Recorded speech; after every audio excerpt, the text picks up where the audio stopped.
মাননীয় ভারপ্রাপ্ত রাষ্ট্রদূত জনাব এ.কে.এম. মঞ্জুরুল হককে এই বৈশাখী শুভেচ্ছা দেবার জন্য অনুরোধ জানাচ্ছি। আসছেন আমাদের ভারপ্রাপ্ত রাষ্ট্রদূত এ.কে.এম. মঞ্জুরুল হক।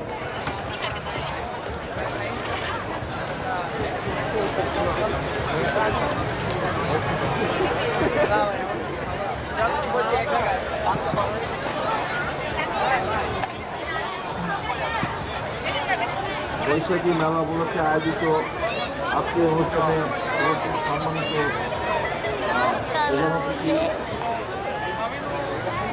বাংলাদেশ সরকারের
ভুলে না যায় এবং দেশে থাকার সুযোগ না হলেও অনেকেই আমাদের ঢাকায় পয়লা উঠে করেছে। এখন জীবিকার তাগিদে অন্য কোনো কারণে প্রবাসী হওয়ার কারণে আমাদের নিজেদের দেশে যেটা করতে পারছি না, সেইটা আমরা জাপানের মতো নিজেদের দেশে নিজেদের মতো করছি। যদি ভাবতে আমাদের ভালো লাগে এবং এই অনুষ্ঠানে বেশি বাড়াবো না, কারণ আজকে বলার সময় থেকে আনন্দ উপভোগ করার কথা এবং সকলে আনন্দ উপভোগ করার নর্মালি আনন্দ উপভোগ করার জন্য যদি ব্যস্ত আছেন। দূতাবাসের পক্ষ থেকে যারা এটি আয়োজন করেছেন তাদেরকে আমি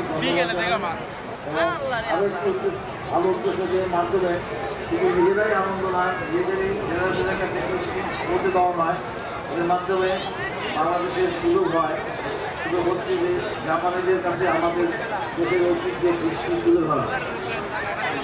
সে কারণে যারা এটা আয়োজন করেছেন তাদের এই আন্তরিক প্রচেষ্টাকে আমি সমর্থন এবং ধন্যবাদ জানাই এবং দূতাবাসের পক্ষ থেকে তাদেরকেও জানাই শুভেচ্ছা। আজকে এই অনুষ্ঠানে আমরাও শ্রবণ কুমার আমাদের একজন সংসদ সদস্য মন্ত্রী, মাননীয় মন্ত্রী এবং বীর মুক্তিযোদ্ধা আমাদের এই অনুষ্ঠানে পেয়েছি। তারাও কষ্ট করে স্বীকার করে এই অনুষ্ঠানের সময় দিয়েছেন। সেজন্য বাংলাদেশের পক্ষ থেকে মাননীয় প্রধান অতিথি এবং বিশেষ অতিথি এবং জাপানের অন্যান্য সংস্কৃতিগুলোকে আমি আমার কৃতজ্ঞতা করছি। এই বলে আজকে দিনটি বাকি সময় আপনারা অনুভব করবেন এই আশাবাদ ব্যক্ত করে এখানে আমার বক্তব্য শেষ করছি। আসসালামু আলাইকুম।